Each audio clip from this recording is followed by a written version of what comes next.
Okay, so living and working condition in Sweden, represented by Olof Persson, US advisor from there. Okay, thank you so much. Um, yeah, looking for a job in Sweden. This is, I think, the headline for this seminar was like living and working, but I'm more focusing on how to apply for jobs in Sweden, I would say. So some of the slides I'll be really quick to go through. In case you have questions afterwards, me and my colleague will have a stand right over there. And if questions pops up later on, don't hesitate to contact me on my mail address. Right, going through. Business is quite good in Sweden. This is the latest figures for the labor forecast. When I have an employment rate of 7%, this is for August figures. The youth employment rate is little bit higher. And of course, there are big differences on occupations and regions as well. This is basically the same situation as in most European countries. Shortages of accountants, dental hygienists, dentists, doctors, electrical engineers and electrical technicians, electric power engineers, GIS engineers, IT, software, you know, the very same that you'll be hearing all day what the different countries need, right? You can find an updated list on this on www.sweden.se. The same goes for the kind of occupations where we have a surplus, daycare workers, receptionists, things like that. Now, one thing to keep in mind here is that these are all for if you're fluent in Swedish. When it comes to if you don't master the Swedish language, it's a little bit different situation, I would say. Now, and quite quick here, working in Sweden, you work on either a temporary or a permanent contract. And as my Finnish colleague said here earlier, you should always have a written contract on all jobs that you do. Usually you start up with a probational employment. You work full-time 40 hours a week. You have by law, you have 25 days vacation per year. And as the same situation as in Finland, there are no national minimum wages. It's all regulated through collective agreements with trade unions. Just to ensure that you get the fair salaries and so on. Right, to my main point here, that is how to apply for jobs in Sweden.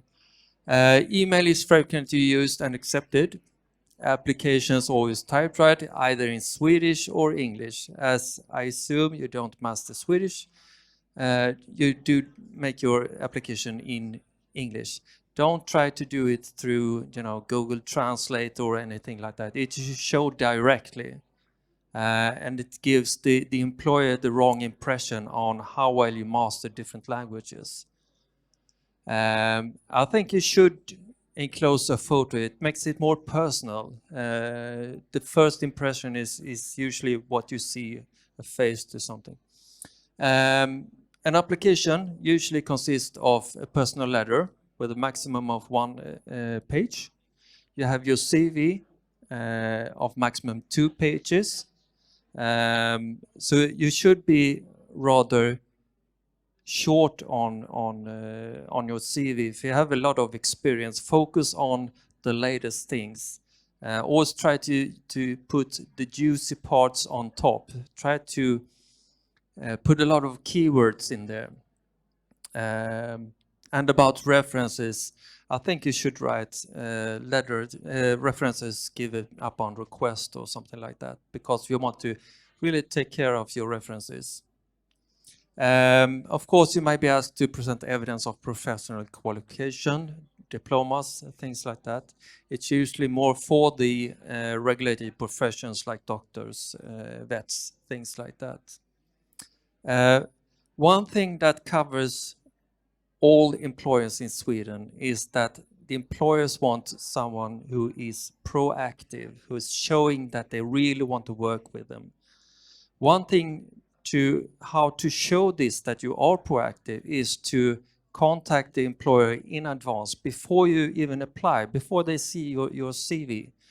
You send either you call them or you send a mail and ask them good questions about the positions, good questions about the vacancy. What does it really require? If the employer puts 10 different tasks you should be able to perform, ask them what's the 3 most important things, so you can focus your or shape your CV towards that specific position. That's one thing that you gain from calling the employer in advance. You get you can shape your CV or application better. One thing you gain as well is to show how you kind of promote yourself, showing that you really want to work in Sweden, that you really want to work in this city, that you really want to work in this company. So that's why it's important to contact the employer in advance. You can't really just sit there, read a vacancy and just throw in an application. You probably won't receive any answers actually. So if you send out, say, 100 general applications to different employers, and you don't just keep the application exactly the same, you probably won't receive any answers.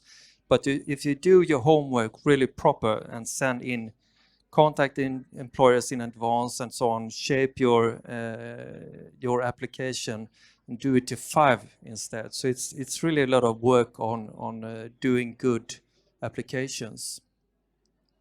Now, one other thing is to make the employers feel comfortable. Always use the same kind of language or words as in the ad. Those words, it's like keywords. It's what the employer has once they wrote down the vacancy, they have certain keywords and phrases in their minds, consciously or unconsciously, but they will be looking for those kind of keywords. So use it the same language as in your application as in the ad. And as I mentioned before, always try to contact the employer in advance. Before you contact the employer, prepare good questions to the employers as well as good motives. Why should the employer choose you instead of someone else? Yeah, the juicy part on top. I think the average for a recruiter to see to look at a CV is like 10-15 seconds. So if you keep the juicy part on the bottom, on second page, they probably won't see it. So you need to put it on top, you know, keywords, perhaps a self-estimation on how well you perform different tasks. What's important as well is focus on what you have done rather than titles, because the titles can differ from country to country and even between companies. So that's why it's important to just write a few 4 or 5 lines about what you actually have done. Right, typical Swedish workplace, a bit like Finland that you heard before here, flat organizations. We work a lot in teams, and that is teams, I would say several teams at the same time. You must be able to take your own initiatives and adapt to a new situation, working in different groups. It's quite informal in Sweden. We always go by du, first name basis. As in Finland as well, gender equality is quite an important issue. I would say always to be on time. This is so important in Sweden. If you come to an interview and you are 10 minutes late, the question is whether you should bother to go at all, because you should be like 5 minutes before set appointment. Fika is like coffee breaks. You don't start your interview when you sit at the table and being interviewed. You start your interview as soon as you show up for the interview. The employer would probably ask you to, would you like to have a cup of coffee, a cup of tea or something? it doesn't really matter if you like coffee or tea, you should always accept. It's a nice way to get to know the employer, that you fit into the company. And you can talk about something to agree on, say it's lousy weather, or it's a very nice coffee I have at this company, I would love to work here. You know, a bit like flattering the employer. It's the same as I mentioned before, that show to the employer that you want to work in Sweden, in this city, in their particular company, and hopefully that you're eager to learn some Swedish as well. We're a pretty small country, 10 million inhabitants, and if someone from outside Sweden is really eager to learn Swedish and they put time and effort to learn Swedish, it's quite flattering, not only for me, but for the employers as well. Right, a few more words about language skills. The main obstacle for foreigners to find a job, actually. The general thing is that in Sweden we do speak Swedish. The Scandinavian languages are similar, Swedish, Norwegian and Danish, not the Finnish country. English skills are important in many professions, and I would say that most Swedes do speak some kind of proper English or understandable English.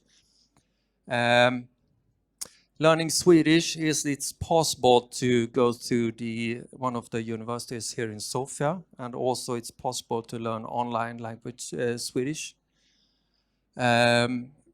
Just to keep in mind, your competitors for the jobs are usually fluent in Swedish, so therefore you need to be not the best at Swedish, but the best at something else. Could be experience, things like that. And if you're looking forward to a future in Sweden, basic Swedish is a very good investment for yourself, right? Not only to understand the Swedish society, but to get deeper inside the Swedish society. Right, taxes, just general. We do pay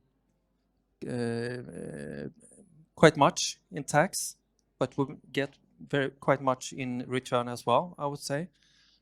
So bringing up a family in Sweden is, I mean, you don't pay anything for schools, you don't even pay something for universities in Sweden. It's free of charge. I know that you don't come to Sweden in order to be unemployed, but there is a unemployment scheme, of course. It's possible to get money. I would just say that it's divided into two: one basic insurance and one voluntary insurance. If you want to pay an amount of, I think it's like 20 euros a month or something like that. And if you get unemployed, you get 80% of your former salary. Right, in order to find a job, Arbetsförmedlingen.se, which is the public employment services. For English speakers, we do have the local. We have jobs in Gothenburg, we have Iagora, we have Swedish newspapers as well. We actually have one job fair coming up from Gothenburg. It's on the 13th of November. Right, so this is like old stuff all the way. What is pretty new in Sweden for the last 3, 4, 5 years, the LinkedIn system has exploded. So I would say it's for the more advanced occupations. It's the common way to recruit and to find new jobs. So it's quite a good investment in case you're looking for any of those ICT jobs or anything like that. The good profile on LinkedIn is a good investment.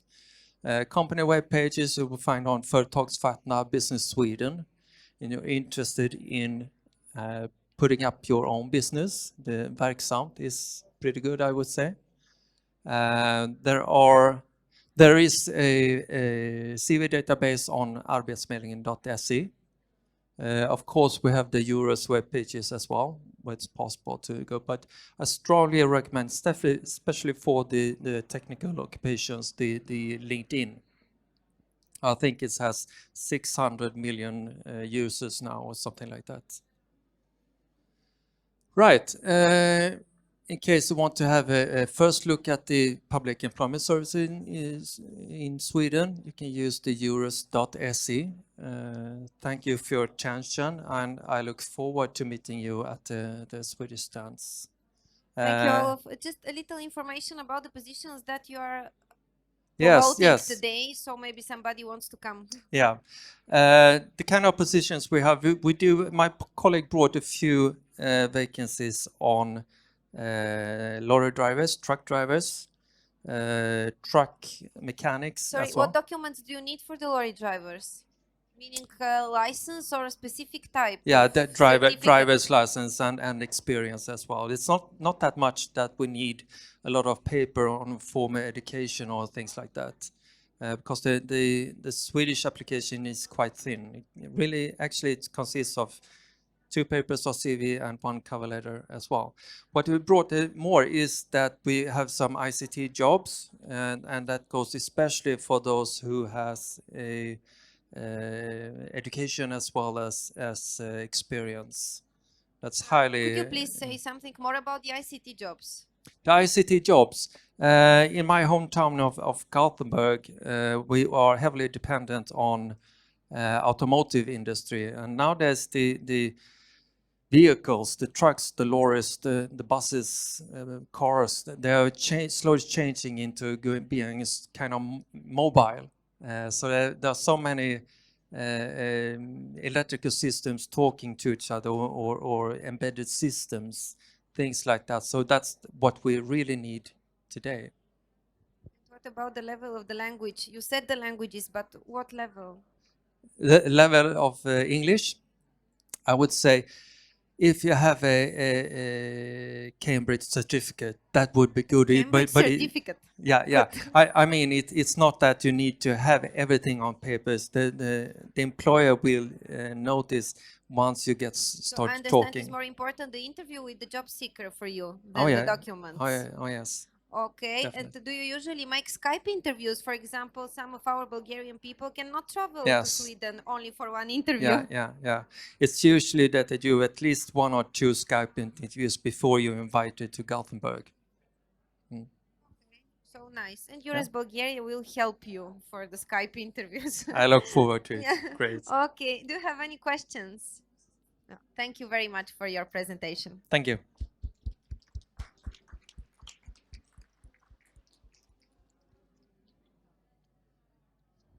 Okay, just a short break and we will continue with Bulgarian employers.